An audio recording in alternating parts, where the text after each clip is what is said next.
Hello everyone, mabuhay! I'm Nova Codinera and I'm so grateful you're here today. Whether you're one of my returning viewers for this is your first time watching, thank you for taking time to join me. Here, we don't just create content. We tell stories that matter. We honor our roots, celebrate our future, and give meaning to everyday life. In every video, I try to bring something real, not just to entertain, but to inspire.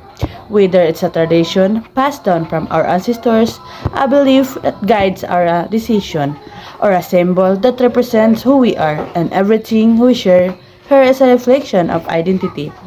So, wherever you're watching from, your home, school, work, or even happy around the world, know that you're part of this community, a space where voices, values, and stories are respected.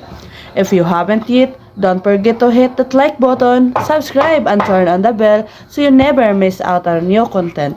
Your support keeps this cultural storytelling alive. Now, let's begin and together let's explore the meaning behind today's topic.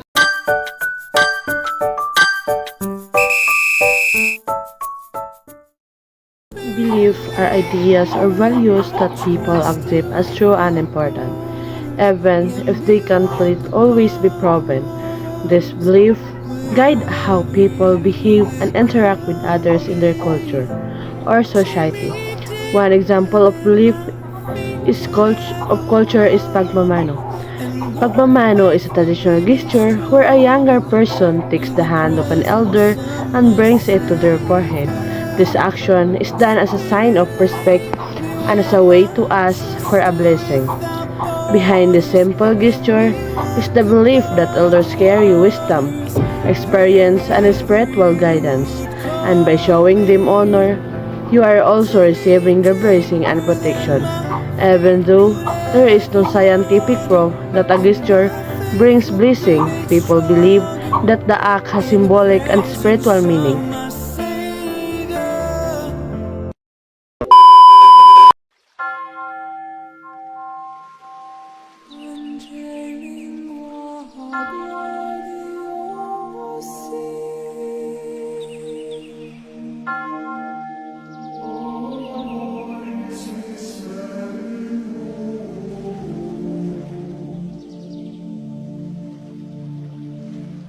Saint Michael the Archangel. Religion is a complex system of belief, practices, values, and moral codes that connects human beings to the sacred, the divine, or a higher spiritual power. It often involves the worship of gods or deities, belief in the afterlife, and explanation for the mysteries of life, such as creation, purpose, suffering, and death. Religion provides a framework for understanding the world and one place in it. Most religion includes sacred texts, rituals, symbols, prayers, and moral teaching that guide how followers should live, behave, and treat others. These elements are passed down through generation and shape both individuals' behavior and community life. A religion can also include communal activities such as festivals, ceremonies, and pilgrimage, which strengthens group identity and spiritual connection. Beyond spirituality, religion influences many aspects of culture, such as law, art, education, and family structure, and it plays a vital role in shaping societies. Throughout history, While religions may differ in belief and practices, they commonly aim to promote a sense of purpose, inner peace, and moral responsibility. Historical church is wonderful place to visit while in Quezon.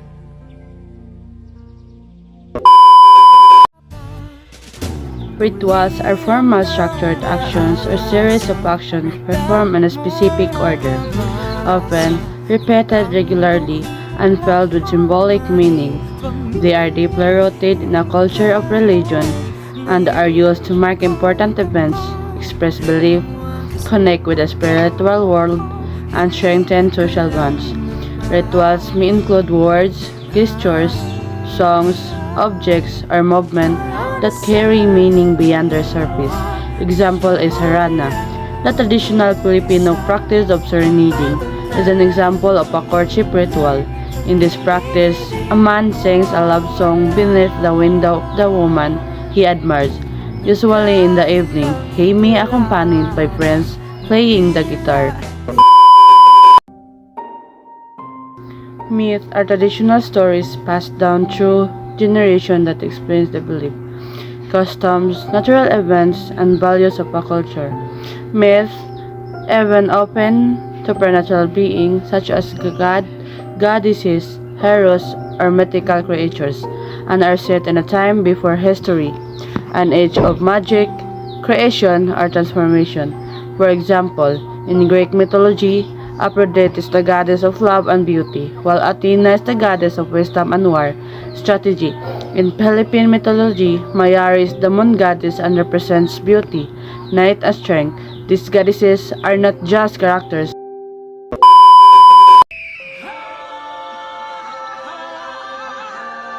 Dances and culture are expressive movements that reflect the traditions, belief, history, and values of a community or society. Dance is a powerful cultural performance because it uses the body as tool to communicate stories, emotions, and social meaning without using words. Every culture around the world has developed its own unique dances, often tied to rituals, celebrations, ceremonies, or everyday life dance. In culture is more than movement, it is a living tradition, a spiritual act, as a social event, a lesson, and an art form. It keeps cultural memory alive and allows every generation to celebrate and honor where they came from.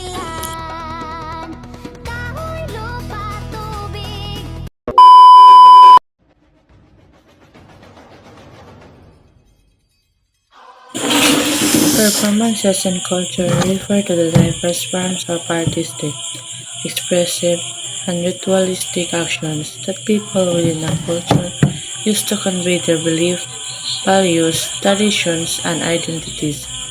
These performances are not limited to entertain, but are deeply embedded in the way communities communicate their collective experience, social structures, and spiritual belief. They include activities such as dance, music, drama, oral storytelling, religious ceremonies, festivals, and other traditional practices that are passed down through generations. Cultural performances often occur during significant events such as rites of passage, seasonal festival, religious observance, wedding, funerals, and community celebration. They serve as a living expression of a group history and worldwide. This performance acts as both mirror and transmitter of culture, reflecting what a society values and ensuring that these values are remembered and carried forward.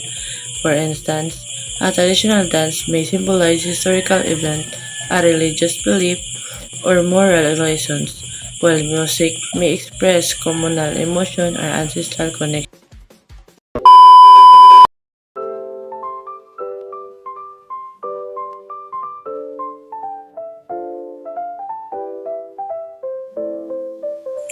Education in symbolic culture is the process of learning and transmitting culture knowledge, belief, values, skill, and social norms through the use of symbols such as language, gestures, stories, music, rituals, custom, and art.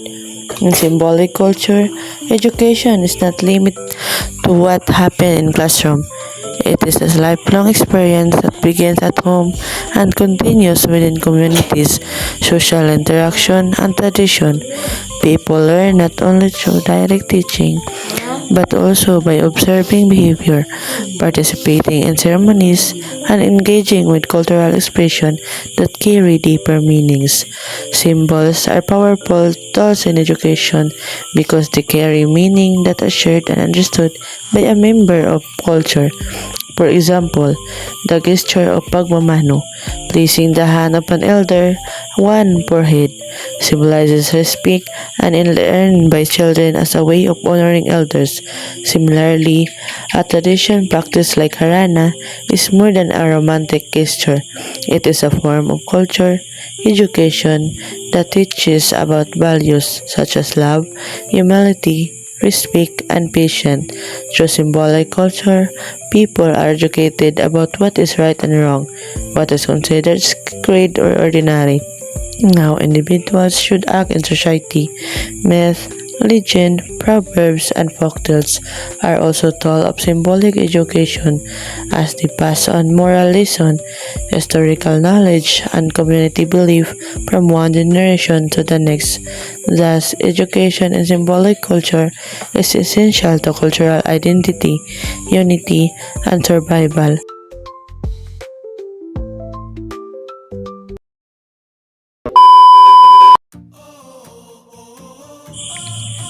Apple Wangwat artwork refer to the traditional batok, hand-paid tattoo designs she creates, which are deeply rooted in the culture, history, and identity of the Kalinga people of the Philippines. Her art form involves using a thorn, ink made from salt and water, and a bamboo stick to manually tap intricate tattoos onto the skin.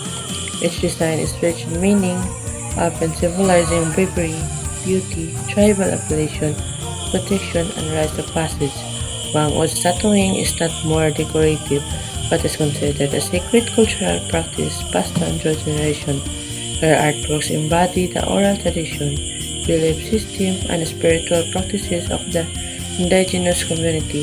As the last Mambabato, traditional tattooist, her generation, Wangud has becoming a living symbol of Filipino cultural heritage, preserving a centuries-old art from that blends aesthetic beauty with ancestral legacy. Her tattoos are now admired both locally and globally, not only as body art but also as cultural artifacts that represent indigenous resilience, identity, and pride. Through her practice, Wangud has brought international attention to the richness of people in Philippine indigenous art, making her work as a bridge between ancient tradition and modern recognition. The example of my innovation is an eco-friendly fiesta. Eco-friendly fiesta is a modern and sustainable way of celebrating traditional festivals. It reflects a form of cultural innovation, which means making creative and meaningful changes of cultural practices without losing their original value. In this case, the innovation lies transforming the way communities celebrate fiestas by making them more environmentally friendly and socially responsible. In the Philippines, fiestas are a vital part of culture. They honor patron saints, celebrate harvest, or commemorate historical events. These events are filled with vibrant decorations, lively parades, food, music, and dance. However, in the past years, many fiestas have also contributed to environmental problems like excessive use of plastic, noise pollution, and large amounts of trash left behind.